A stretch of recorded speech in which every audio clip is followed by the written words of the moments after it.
Hi students. So మనం ఈరోజు నేర్చుకోబోయే టాపిక్ ఏంటంటే D and F block elements. So ఈ D and F block elements అనేవి అసలు మనం ఈ లెసన్లో ఏం నేర్చుకుంటాం అంటే, so D and F block elements అనేవి పీరియాడిక్ టేబుల్లో ఎక్కడొస్తాయి, ఓకే, ఎక్కడ ఉంటాయి. So knowing the electronic configurations, వాటి యొక్క ఎలక్ట్రానిక్ కాన్ఫిగరేషన్స్ ఎలా ఉంటాయి. సో డి బ్లాక్ యొక్క ఎలక్ట్రానిక్ కాన్ఫిగరేషన్ ఎలా ఉంటుంది, ఎఫ్ బ్లాక్ వీటిని ఇన్నర్ ట్రాన్సిషన్ అంటే డి బ్లాక్ని మనం ట్రాన్సిషన్ ఎలిమెంట్స్ అంటాము, ఎఫ్ బ్లాక్ని ఇన్నర్ ట్రాన్సిషన్ ఎలిమెంట్స్ అంటాము. ఎందుకు అలా అంటాము? Okay, appreciate the relative stability of various oxidation states in terms of electrode potential values. So ఏ రకంగా వీటి యొక్క స్టెబిలిటీ అనేది అంటే, ఈ జనరల్గా S block P block elements అనేవి మనకి ఒక ఫిక్స్డ్ ఆక్సిడేషన్ స్టేట్, ఒక ఫిక్స్డ్ ఆక్సిడేషన్ నెంబర్ ఉంటాయి. కానీ వీటికి అలా ఉండదు, వీటిలో వేరియస్ ఆక్సిడేషన్ స్టేట్స్ ఉంటాయి. ఒకే ఎలిమెంట్ డిఫరెంట్ ఆక్సిడేషన్ స్టేట్స్లో ఎగ్జిస్ట్ అవుతుంది. సో ఆ ఆక్సిడేషన్ స్టేట్స్లో దేనికి ఎక్కువ రిలేటివ్గా ఎక్కువ స్టేబుల్ ఆక్సిడేషన్ స్టేట్ అవుతుంది, ఏది తక్కువ ఆక్సిడేషన్ స్టేట్ అవుతుంది, వాటి యొక్క ఆక్సిడేషన్ స్టేట్స్లో వాటి యొక్క ఎలక్ట్రోడ్ పొటెన్షియల్ వాల్యూస్ ఎలా ఉన్నాయి. ఓకే, అలాగే describe the preparation of properties, వాటిని ఎట్లా తయారు చేయగలము. ఈ యొక్క ట్రాన్సిషన్ మెటల్లోనే మనకి చాలా ప్రీషియస్ మెటల్స్ అయిన గోల్డ్, సిల్వర్, ఐరన్ ఇవన్నీ కూడా ఉంటాయి. సో వాటిని ఏ రకంగా ప్రిపేర్ చేయొచ్చు, వాటి యొక్క ప్రాపర్టీస్ ఏంటి, వాటికి ఆ స్ట్రెంగ్త్ కానీ డక్టిలిటీ, మెలియబిలిటీ ఉండే ప్రాపర్టీస్ రావడానికి కారణమైన ఇంటర్నల్ స్ట్రక్చర్స్ ఎలా ఉంటాయి. ఓకే, సో మనకు కొన్ని ఇంపార్టెంట్ కాంపౌండ్స్ ఎక్కువగా ఇండస్ట్రియల్ యూసేజ్లో ఎక్కువ వాడే పొటాషియం డైక్రోమేట్, పొటాషియం పెర్మాంగనేట్, వీటి గురించి తెలుసుకుంటాం. Understand the general characteristics of D block and F block elements. So general అన్ని ఎలిమెంట్స్ యొక్క జనరల్ క్యారెక్టరిస్టిక్స్ ఏంటి, అండ్ హారిజంటల్గా నెక్స్ట్ గ్రూప్ ట్రెండ్స్ అంటే పీరియడ్లో ఉండే ట్రెండ్స్ ఎలా ఉంటాయి, అలాగే గ్రూప్ ట్రెండ్స్ ఎలా ఉంటాయి అనేది కూడా మనం ఈ టాపిక్లో చూడబోతున్నాం. Describe the properties of the F block, ఇలాగే డి బ్లాక్ ఎలాగైతే నేర్చుకున్నామో అలాగే ఎఫ్ బ్లాక్ ప్రాపర్టీస్ని, వాటిని కంపారిటివ్గా and give a comparative account of the lanthanoids and actinoids గురించి మనం కంపారిజన్స్ చూస్తాము with respect to their electronic configuration, oxidation states and chemical behaviour. So ఈ లెసన్ అనేది చాలా చాలా చాలా చాలా ఇన్ఫర్మేటివ్గా ఉంటుంది and at the same time చాలా ఇంపార్టెంట్ కూడా. Okay, so iron, copper, silver and gold or among the transition. మనకి ఇవన్నీ కూడా డే టు డే లైఫ్లో మనం చూస్తే మన iron is a very very important metal. So మన ఇంట్లో చాలా థింగ్స్ ఐరన్తోనే మేడ్ అవుతాయి, right from our vehicles, okay, the buildings, okay, if you do look at the gates, grill gates, all are made up of iron. Copper చూస్తే కనుక మన ఇంట్లో ఉండే wires అన్నీ కూడా కాపర్ వైర్స్, ఏసీలో కాపర్ కాయిల్ ఉంటుంది. సో ఇలా కాపర్ అనేది కూడా మన డే టు డే లైఫ్లో చాలా important metal. If you look at silver and gold, వాటి గురించి ఏం చెప్పనవసరం లేదు, ఎందుకంటే దోస్ ఆర్ ద చాలా ప్రీషియస్ మెటల్స్ మనకి అవైలబుల్గా ఉన్న వాటిల్లో. సో ఇవన్నీ కూడా ఈ ట్రాన్సిషన్ మెటల్స్లోనే ఉంటాయి, డి బ్లాక్ ఎలిమెంట్స్ ఇవన్నీ మనకు చాలా చాలా ఇంపార్టెంట్. అలాగే ఇన్నర్ ట్రాన్సిషన్ ఎలిమెంట్స్లో thorium is a very very important metal which is now trending. So thorium నుంచి మనం న్యూక్లియర్ పవర్ని జనరేట్ చేయొచ్చు. యురేనియం గురించి కూడా చెప్పనవసరం లేదు. ఇవన్నీ కూడా these are all very very important for nuclear energy in modern times. So these are very very very very important compounds. All these important compounds comes in transition and inner transition elements, వాటి గురించి మనం చూడబోతున్నాం. The D block of a periodic table contains elements. జనరల్గా D block అంటే ఏంటంటే, మన periodic టేబుల్లో group 3 నుంచి గ్రూప్ 12 దాకా ఉన్నవన్నీ కూడా డి బ్లాక్లో, అంటే ఫస్ట్ ఆర్బిటాల్లో ఫస్ట్ స్పిన్ ఉన్న ఎలక్ట్రాన్ నుంచి లాస్ట్ ఆర్బిటాల్ 5th ఆర్బిటాల్లో లాస్ట్ స్పిన్ ఉన్న ఎలిమెంట్ అంటే 10th ఎలిమెంట్, ఇవన్నీ కూడా మనకి డి బ్లాక్లోకి వస్తాయి. ఓకే, ప్రోగ్రెసివ్గా ఫిల్ అవుతుంటాయి. 1 2 3 4 5 6 7 8 9 10 ఏవైతే ఉన్నాయో ఆ 10 గ్రూప్స్ని కూడా మనం డి ఆర్బిటాల్స్లో ఉండే 10 గ్రూప్స్ని మనం గ్రూప్ 3 నుంచి గ్రూప్ 12 మధ్యలో చూడొచ్చు. ఓకే, అలాగే ఎఫ్ బ్లాక్స్ మధ్యలో వస్తాయి, 4F 5F ఫిల్ అవుతాయి. అవి ఫిల్ అయిన తర్వాత మనకి జనరల్లీ మనకి ఉంటుంది కదా ఎనర్జీ ఆర్డర్లో. అలాగే ఈ 3D 4D 5D 6D ఇలాగా మనకి 4 పీరియడ్స్ ఉంటాయి. ఓకే, సో ఇక్కడ మనకి డి ఆర్బిటాల్స్లో 10 గ్రూప్స్ ఉంటాయి, అలాగే 4 లాంగ్ పీరియడ్స్ ఉంటాయి. ఎఫ్ బ్లాక్ వచ్చేసరికి 4F 5F 2 పీరియడ్స్ మాత్రమే ఉంటాయి. అవి పీరియాడిక్ టేబుల్లో కింద సెపరేట్గా ఒక సెపరేట్ ప్యానల్లో బాటమ్ ఆఫ్ ద పీరియాడిక్ టేబుల్లో పెడతాడు. వాటిని ఈ డి బ్లాక్లో ఉన్న 4 పీరియడ్స్ని మనం ట్రాన్సిషన్ మెటల్స్ అంటే పీరియాడిక్ టేబుల్లో కింద బయటగా పెట్టిన వీటిని ఇన్నర్ ట్రాన్సిషన్ మెటల్స్ అంటారు. Okay, so inner transition metals F block అయితే ట్రాన్సిషన్ మెటల్స్ అన్నీ కూడా డి బ్లాక్వి అవుతాయి. Okay, so there are many 4 series, there are mainly 4 series of transition metals as I told you. 3D scandium నుంచి zinc వరకు ఉంటుంది. 4D, so this is the series of 4D, this is 5D and this is 6D. So ఇలాగా 4 periods ఉంటాయి as I told you. అలాగే 4Fలో 2 periods ఉంటాయి. This is first period, 4F period and this is the second period. Okay, so వీటిని lanthanoids అంటే వీటిని actinoids అంటాము. Originally the name transition metal were derived the fact that their chemical properties, వీటి యొక్క chemical properties A రకంగా ఉంటాయంటే యువతల పక్క ఎస్ బ్లాక్ ఉంటుంది, యువతల పక్క పి బ్లాక్ ఉంటుంది, ఈ మధ్యలో ఇవి ఉంటాయి డి బ్లాక్. ఓకే, సో ఇటువైపు ఉండేది ఏంటి, గ్రూప్ 1 and 2 ఎస్ బ్లాక్స్తో అవుటర్ మోస్ట్ ఆర్బిటాల్లో ఎస్ బ్లాక్స్ ఉంటాయి. అలాగే ఇక్కడ అవుటర్ మోస్ట్ ఆర్బిటాల్లో పి బ్లాక్ ఉంటాయి, అంటే 6 ఎలక్ట్రాన్స్ ఉంటాయి. ఇలాగా ఇటు 6 ఉంటాయి, ఇటు 2 ఉంటాయి, ఈ మధ్యలో ఇవి 10 ఉంటాయి. సో ఇవి ఎస్కి పికి మధ్యలో వస్తున్నాయి కాబట్టి ఇటువైపు ఎస్ ఆర్బిటాల్స్ వస్తున్నాయి, అవుటర్ మోస్ట్ ఇటువైపు పి ఆర్బిటాల్స్ వస్తున్నాయి, ఇవి మధ్యలో వస్తున్నాయి కాబట్టి వీటిని మనం ట్రాన్సిషన్, ఇవి ఎస్కి పికి మధ్యలో ట్రాన్సిషన్ ఎలిమెంట్స్లా ఉన్నాయి కాబట్టి వీటిని ట్రాన్సిషన్ మెటల్స్ అంటాము. అయితే ఐయుపిఎసి ప్రకారంగా transition metals are defined as the metals which have incomplete D subshell. అంటే ఐయుపిఎసి ప్రకారముగా దేన్ని మనం ట్రాన్సిషన్ మెటల్ అంటామంటే డీలో ఇన్కంప్లీట్ ఉండాలంటే ఇప్పుడు సో డి బ్లాక్ ఎన్ని ఆర్బిటాల్స్ ఉంటాయి, 5 ఆర్బిటాల్స్ ఉంటాయి, 1 2 3 4. సో ఇక్కడ మనకి ఇలాగా డి బ్లాక్ అనేది కంప్లీట్గా ఫిల్ అవ్వకూడదు. So these are all taken as inner transition, these are all taken as transition metals. But ఎప్పుడైతే అన్ని ఆర్బిటాల్స్ ఫిల్ అయిపోతాయో దీన్ని మనం ట్రాన్సిషన్ మెటల్ అనము. As per IUPAC this is not any element having all the orbitals filled by the electrons is not considered as a transition metal. So మళ్ళీ చెప్తున్నా, IUPAC ప్రకారముగా ట్రాన్సిషన్ మెటల్ అవ్వాలి అంటే అందులో ఇన్కంప్లీట్ డి సబ్షెల్ ఉండాలి.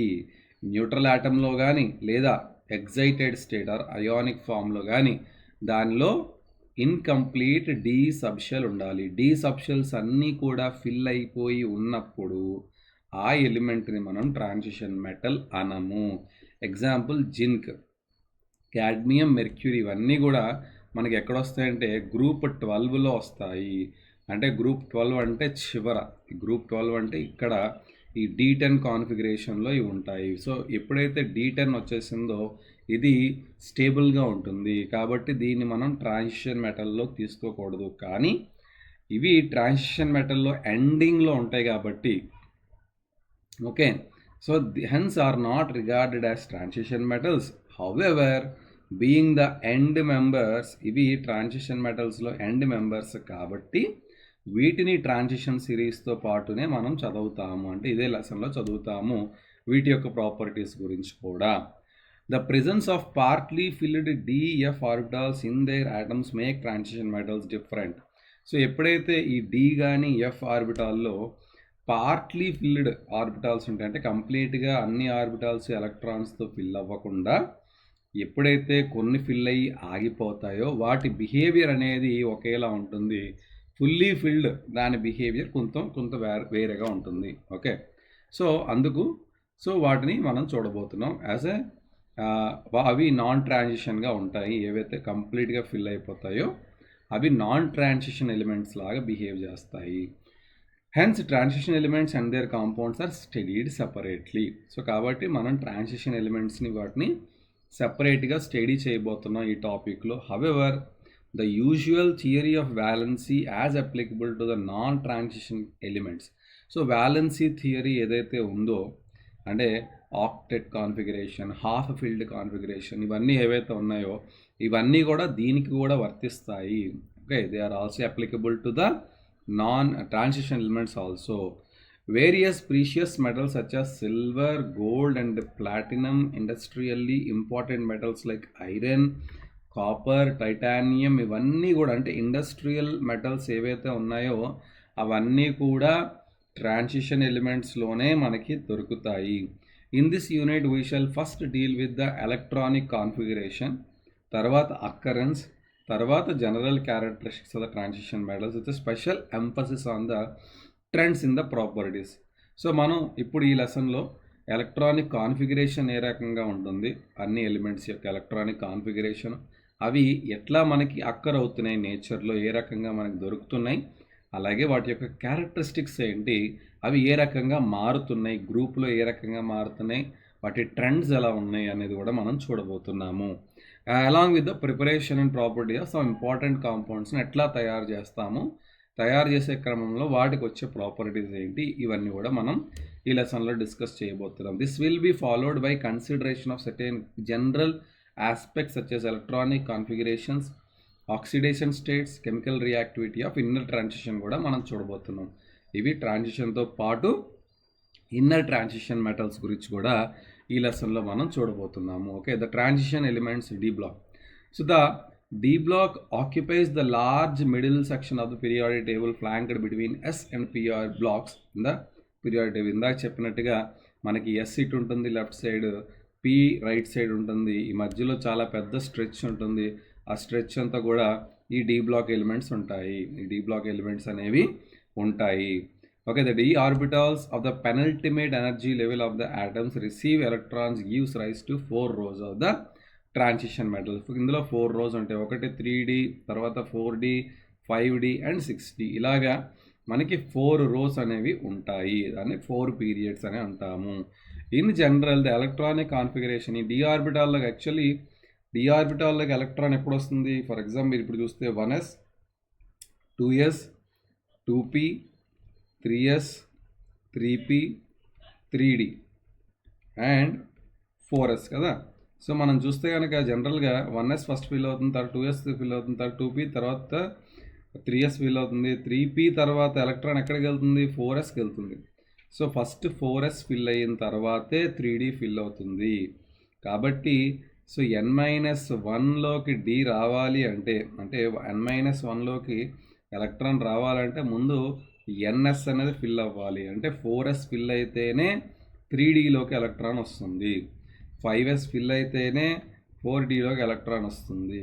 కాబట్టి so వీటి configurations అన్నీ కూడా ఎప్పుడు ఎలా ఉంటాయంటే ns ముందు ఫిల్ అవ్వాలి 1 to 2 ఎలక్ట్రాన్స్తో, అప్పుడే ND అనేది n-1D అనేది ఫిల్ అవుతుంది 1 to 10 ఎలక్ట్రాన్స్తో. కాబట్టి generalized electronic configuration of the outermost orbital ఎలా ఉంటుంది, డి ఆర్బిట్లోకి ఒక ఎలక్ట్రాన్ రావాలి అంటే ముందు దానికన్నా ముందున్న ఆర్బిట్లో ఎస్ ఆర్బిటాల్లోకి ఎలక్ట్రాన్స్ ఫిల్ అయ్యి ఉండాలి. కాబట్టి ఇందులో మనకి జనరల్గా ఎలక్ట్రానిక్ కాన్ఫిగరేషన్స్ అనేవి ఏ రకంగా ఉంటాయంటే జనరలీ 4D ఉంటే 5s ఉండాలి. ఓకే, ఇవి ఫిల్ అయ్యి ఉండాలి. కానీ exception there is some exception to one element. Okay, there is some exception for one element, that is palladium. So there is exception for palladium. So for palladium the configuration is 4D10 5s0, 4D10 5s0 ఉంటుంది. అలా కొన్ని exceptions ఉంటాయి. Okay, so దాని exceptions మనం గుర్తుపెట్టుకోవాలి, అవే చాలా important అనమాట. Okay, అవి చాలా ఇంపార్టెంట్. ఎందుకు ఎక్సెప్షన్స్ ఉంటాయి ఇవి అనేది మనం later on coming together we will learn, don't worry now. So the n-1 stands for the inner D orbital. ఇప్పుడే చెప్పాను కదా, outermost orbital may have 1 or 2 electrons, అది కూడా మనం ఇప్పుడు చూడబోతున్నాం. However the generalization has several exceptions. ఇప్పుడు ఈ జనరలైజేషన్లోనే చాలా ఎక్సెప్షన్స్ ఉన్నాయి. బికాస్ ఎందుకు ఎక్సెప్షన్స్ ఉన్నాయి అంటే ఇప్పుడు ఈ ఎలక్ట్రాన్ కనుక మన ఎలక్ట్రాన్ చూస్తే కనుక ఎలా ఉంటుందంటే ఇక్కడ 3D అండ్ మనకి 4s మధ్యలో ఎనర్జీ డిఫరెన్స్ అనేది పెద్దగా ఉండదు. 3Dకి 4sకి మధ్యలో ఎనర్జీ డిఫరెన్స్ అని అంటే మనకి ఒక న్యూక్లియస్ ఉంది ఇలాగా, ఈ న్యూక్లియస్ చుట్టూ మనకి ఫస్ట్ వచ్చేది ఏంటి, ఫస్ట్ ఆర్బిట్ వస్తుంది. ఓకే, తర్వాత వచ్చేది సెకండ్ ఆర్బిట్ వస్తుంది, థర్డ్ ఆర్బిట్ వస్తుంది, ఓకే, ఫోర్త్ ఆర్బిట్ తర్వాత వస్తుంది, థర్డ్ ఆర్బిట్ ఇది, and there is fourth orbit like this for example. So ఈ ఫోర్త్ ఆర్బిట్లో ఉన్న 4sకి థర్డ్ ఆర్బిట్లో ఉన్న 3Dకి మధ్యలో పెద్దగా ఎనర్జీ డిఫరెన్స్ ఉండదు. పెద్దగా ఎనర్జీ డిఫరెన్స్ ఉండకపోవటం వల్ల ఏమవుతుందంటే ఎలక్ట్రాన్స్ అనేవి ఈజీగా 4D నుంచి 4s నుంచి 3Dకి ఈజీగా జంప్ చేస్తాయి. ఎలక్ట్రాన్స్ అనేవి చాలా ఈజీగా జంప్ చేస్తూ ఉంటాయి అన్నమాట. ఓకేనా? సో దానివల్ల ఏమవుతుందంటే మనకి జనరలీ ఈ ఎలక్ట్రాన్స్ అనేవి 4sలో ఎప్పుడు కంప్లీట్గా ఫిల్ అవ్వటం అనేది కనిపించదు. 4sలో అనేది అప్పుడప్పుడు ఒక ఎలక్ట్రాన్ ఉండొచ్చు, లేకపోతే 2 ఎలక్ట్రాన్స్ కూడా ఉండొచ్చు. సో కాబట్టి ఎప్పుడే మనం జనరల్గా రూల్ ప్రకారంగా 4s ఫిల్ అయితే కానీ 3Dలోకి రాకూడదు. కానీ ఇక్కడ ఏమవుతుంది, 4sకి 3Dకి ఈ పెద్ద ఎనర్జీ డిఫరెన్స్ లేకపోవటం వల్ల ఎలక్ట్రాన్స్ అనేవి కొన్నిసార్లు 4sలోకి వెళ్లకుండా కూడా 3Dలోకి వచ్చేస్తాయి. అది డిపెండ్స్. అదే కొన్ని ఎగ్జాంపుల్స్ మనం చూడబోతున్నాం. దానిలో ఫస్ట్ ఎగ్జాంపుల్ వచ్చేసి chromium and the second example is copper. So chromium, copper ఈ రెండు ఎలా బిహేవ్ చేస్తే చూద్దాం. సో మనం ఇప్పుడు క్రోమియం కనుక చూస్తే క్రోమియం యొక్క అటామిక్ నెంబర్ ఎంత? Chromium atomic number is 24. Chromium atomic number మనం 24. దీనిలో కాన్ఫిగరేషన్ చూస్తే 1s2 ఉంటుంది, 2s2 ఉంటుంది. ఓకే, తర్వాత 2p6, 3s2, 3p6, ఇక్కడతో ఇది 18 అయిపోయి. ఓకే, సో 6 + 4 10 + 8 18 అయిపోయింది కదా. ఇప్పుడు ఇక్కడ ఏమవుతుందంటే మనకి జనరల్గా 4s2 ఫిల్ అవ్వాలి, తర్వాత 3D ఇంకా మిగిలేదంతా సో ఇక్కడ 18 + 2 20 అయిపోయి ఇక్కడ 4 రావాలి, 3D 4. యాక్చువల్ కాన్ఫిగరేషన్ ఎలా ఉండాలి, ఇక్కడ 4sలో 2 ఫిల్ అయ్యి ఇక్కడ 3Dలో ఏమవ్వాలి, ఓన్లీ 4 ఆర్బిటాల్స్ మాత్రమే ఫిల్ అవ్వాలి. ఇది యాక్చువల్గా రూల్, ఇలా జరగాలి. కానీ ఇక్కడ ఏమవుతుందంటే ఈ ఎలక్ట్రాన్ కనుక ఇక్కడ వదిలేసి ఈ ప్లేస్లోకి వెళ్ళిపోతే, అంటే ఇప్పుడు ఒకవేళ ఇదే ఎలక్ట్రాన్స్ అనేవి రీఅరేంజ్ అయ్యి ఈ రకంగా అరేంజ్ అయితే కనుక, ఓకే 1 2 3 4 1 ఎలక్ట్రాన్ ఇలా రీఅరేంజ్ అయితే కనుక ఇప్పుడు this is half filled configuration. ఇది మోర్ స్టేబుల్ అన్నమాట. ఇక్కడ ఏమైంది, ఇది హాఫ్ ఫిల్డ్ కాబట్టి this is more stable than the earlier one. This is more stable. ఇది మోర్ స్టేబుల్ కాబట్టి సో దీన్ని ప్రిఫర్ చేయదు క్రోమియం అనే ఆటమ్, దీన్ని ప్రిఫర్ చేస్తుంది. కాబట్టి ఇది ఏమైంది, ఇప్పుడు 4s1 3d5 ఈ రకంగా ఇది ఎగ్జిస్ట్ అవుతుంది. ఎందుకంటే దానికి స్టెబిలిటీ ఈజ్ మోర్ ఇంపార్టెంట్. ఎందుకు, ఎనర్జీ డిఫరెన్స్ అనేది అంటే 4s నుంచి 3Dకి ఎలక్ట్రాన్ రావాలి అంటే పెద్దగా ఎనర్జీని మార్చుకోవని అవసరం లేదు. ఆల్మోస్ట్ రెండింటికి ఒకే ఎనర్జీ లెవెల్స్ ఉంటాయి కాబట్టి 4s నుంచి ఎలక్ట్రాన్ 3Dలోకి వచ్చేస్తుంది. ఈ రకంగా హాఫ్ ఫిల్డ్ కాన్ఫిగరేషన్ అచీవ్ చేసి అది స్టేబుల్గా ఉంటుంది. Same to the case of copper ఏమైంది, ఇప్పుడు ఇక్కడ కాపర్ ఈజ్ 29. ఇక్కడ దాకా సేమ్ 18 అయిపోయింది, ఇక్కడ దాకా సేమ్ ఉంటుంది 18. ఓకే, 18 అయిపోయి ఇంకా ఎన్ని కావాలి మనకి, 11 కావాలి కదా. సో 4s2 ఫిల్ అయిన తర్వాత 3d9, 4s2 3d9. Okay, so ఇలా చూస్తే కనుక 4s2 ఫస్ట్ ఫిల్ అవ్వాలి, 3d9 కరెక్ట్గా 5 ఆర్బిటాల్స్ వస్తే 1 2 3 4. సో ఇందులో 1 2 3 4 5 6 7 8 9 ఇలా ఉండాలి యాక్చువల్గా. కానీ ఈ ఎలక్ట్రాన్ ఇక్కడి నుంచి వెళ్ళిపోయి ఈ 4s నుంచి వెళ్ళి ఏమవుతుందంటే 3D ఆర్బిట్ అనేది పెద్దది కదా, దీన్ని ఫుల్లీ ఫిల్డ్ చేస్తే, ఇది ఫుల్లీ ఫిల్డ్ అయ్యింది అనుకోండి 1 2 3 4, ఇది కనుక ఫుల్లీ ఫిల్డ్ అయిపోయింది అనుకోండి. ఓకే, ఈ రకంగా అన్ని ఎలక్ట్రాన్స్ కూడా వచ్చి ఇలాగా ఫుల్లీ ఫిల్డ్ కాన్ఫిగరేషన్, ఇది ఏమైపోయింది, ఫుల్లీ ఫిల్డ్. ఇప్పుడు 4s అనేది ఈ ఒక ఎలక్ట్రాన్ని కనుక ఇది లూజ్ అయితే, అంటే 4s is the outer most orbit కాబట్టి ఈ ఎలక్ట్రాన్ కనుక ఇది లూజ్ అయిపోతే ఇది హ్యాపీగా స్టేబుల్ అయిపోతుంది. So this is more stable than this కాబట్టి కాపర్ అనేది ఏ కాన్ఫిగరేషన్లో ఎగ్జిస్ట్ అవుతుందంటే 4s1 3d10. Copper, why copper is most conductive material అంటే దిస్ ఈజ్ ద రీజన్.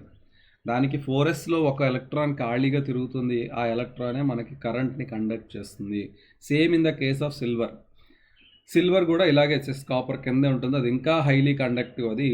కానీ సిల్వర్ కాస్ట్లీ కాబట్టి మనం ఏం చేస్తామంటే జనరల్లీ కాపర్ని మనం కండక్టింగ్ మెటీరియల్, కాపర్ అనేది abundantly available and it is relatively cheaper. That is not very cheap material, it is relatively cheaper than silver కాబట్టి so we are using that as a material for conducting electric current. Okay, so ఈ రకంగా కాపర్కి, క్రోమియంకి ఎలాగైతే exceptions ఉన్నాయో ఇలాగే మనకి ఈ సిరీస్లో transition మెటల్స్లో several exceptions అనేవి ఉంటాయి అని చెప్తున్నాడు.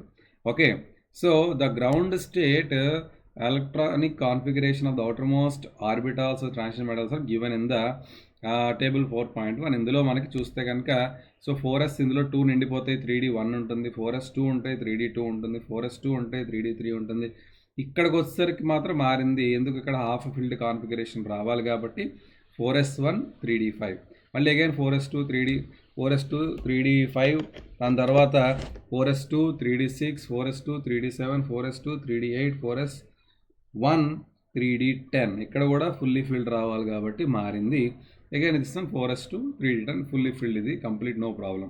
ఓకే, ఈ రకంగా ఫస్ట్ సిరీస్ ఏదైతే 3d సిరీస్ ఉందో ఈ 3d సిరీస్ యొక్క ఎలక్ట్రానిక్ కాన్ఫిగరేషన్ ఈ రకంగా ఉంటుంది. అలాగే సెకండ్ సిరీస్లో మీకు చెప్తే కనుక ఇక్కడ మనకి ఏమవుతుందంటే see this is again I told you already same case for the fifth elements molybdenum. Okay, so fifth ఎలిమెంట్స్కి వచ్చేసరికి సేమ్ అలాగే ఇక్కడ కూడా జరిగింది మీరు అబ్జర్వ్ చేస్తే కనుక. సో ఈ రకంగా అంటే మనకి ఏమవుతుందంటే సో ఎక్కడైతే ఈ fifth element and ninth element silver, Ag silver, I told you already silver is very good conducting material just because of this.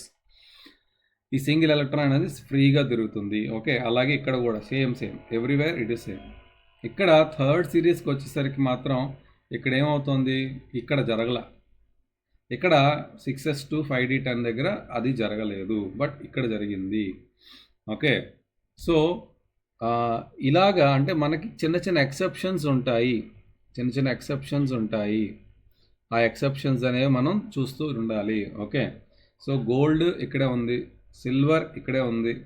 మీరు అబ్జర్వ్ చేస్తే అన్ని ప్రీషియస్ మెటల్స్ కూడా ఇక్కడే వస్తున్నాయి ఈ రేంజ్లో. సిల్వర్, గోల్డ్ ఇవి చాలా ఇనర్ట్గా ఉంటాయి, ఎక్కువ రియాక్ట్ అవ్వవు. ఎందుకు రియాక్ట్ అవ్వవు అంటే already they are stable with the fully filled configuration కాబట్టి పెద్దగా రియాక్ట్ కావన్నమాట. ఓకే, సో ఈ రకంగా ఎలక్ట్రానిక్ కాన్ఫిగరేషన్స్ అనేవి ఉంటాయి. So the electronic configuration outermost orbitals కనుక చూస్తే ఇక జింక్ కానీ లేకపోతే కాడ్మియం కానీ మెర్క్యూరీ కానీ సో ఇవన్నీ కనుక మనం చూస్తే సో వీటిలో మనకి కంప్లీట్గా వీటిలో మనకి ఏమైంది, వీటిలో ఫుల్లీ ఫిల్డ్ కాన్ఫిగరేషన్ ఉన్నాయి. The orbitals in these elements are completely filled in the ground state. So ground స్టేట్లోనే ఫిల్ అయి ఉన్నాయి కదా.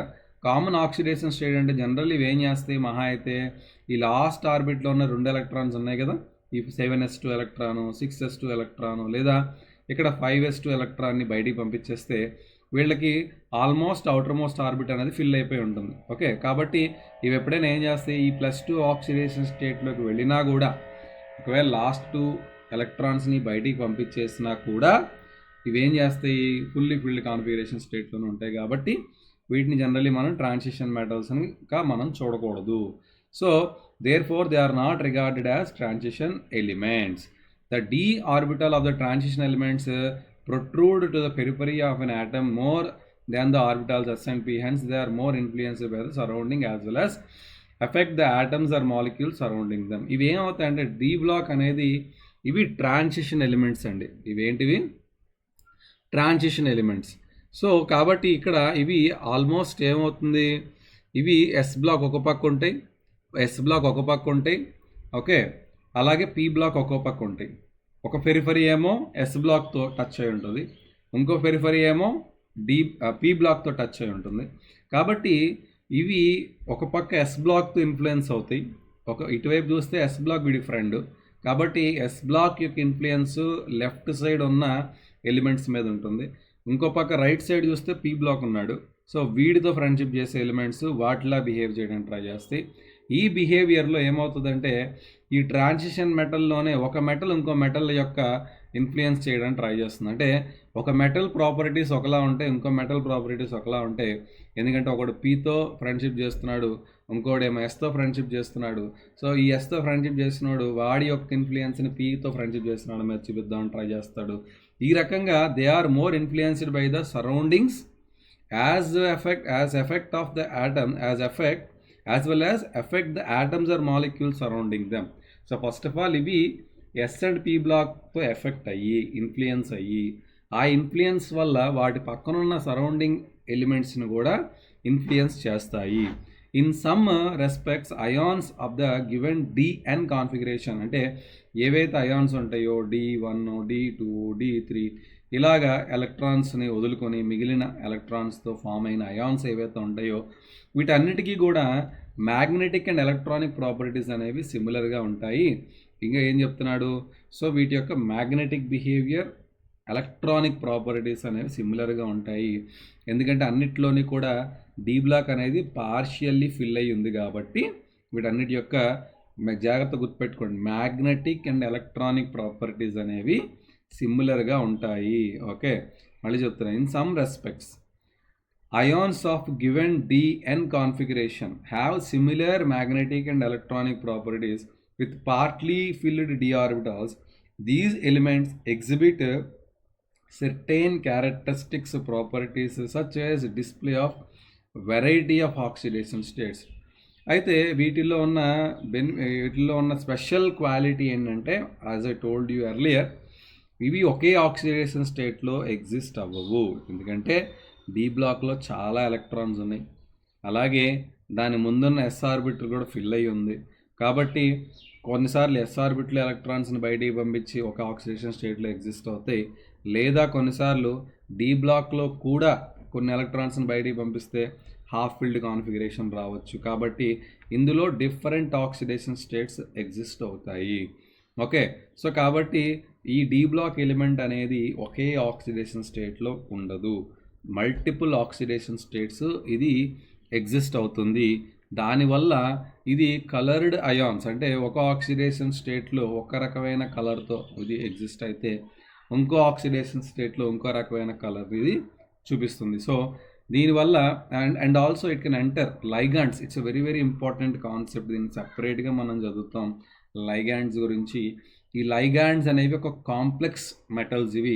సో కాంప్లెక్స్ ఫార్మేషన్స్ని కూడా ఇవి చేయగలవు, వీటికి ఆ క్యాపబిలిటీ ఉంది ఓన్లీ డి బ్లాక్ ఎలిమెంట్స్కి. సో లైగాండ్స్ని ఫామ్ చేయగలవు. The transition metals and their compounds also exhibit catalytic properties. So ఇక్కడ మనం చదివిన పాయింట్లు ఇంపార్టెంట్ ఏంటమ్మా, వీటికి